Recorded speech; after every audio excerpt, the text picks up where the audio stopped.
要避免囡仔和年幼口毒上界关键的角色，就是社会局的访视员。高雄市有议员就表示讲，一个访视员平均就要辅导管理64位年幼，认为这个负担实在是上过大，所以地区访视的效果无介偌好，建议提悬薪水，增加卡手。 囡仔送托育中心由老师照顾，互家长安心上班，嘛有袂少囡仔是送互年幼照顾。不过顶个月高雄才发生一件5个月查甫囡仔用互细王的年幼口毒送病院治疗。经过调查，发现访视员1个月进前才拄来过，煞无发现问题。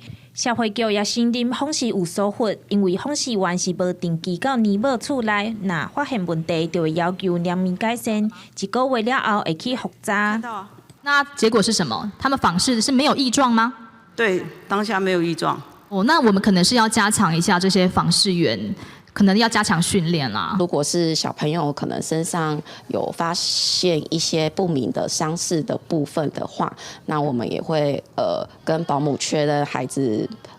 这边的照顾情形，还有家长回家的照顾情形。有议员统计，这3年高雄发生31件口毒囡仔案件，议员也积极。目前高雄市有43名的访视员，每一个人平均要管理64位的年幼，加上1位年幼会当照顾4位囡仔，访视员数量真无够，造成因的工作负担。地属无法度注意年幼照顾囡仔的状况。快64个家庭甲年幼实在是伤过济啊，所以我嘛是感觉讲，咱这访视员应该是爱互伊对个案比1比64，可能爱下修到1比50，安尼较合理啦。啊是讲1比30嘛是会使。社会局表示讲，高雄市合计年幼有2500多位，目前是1位访视员对58位年幼是符合中央规范。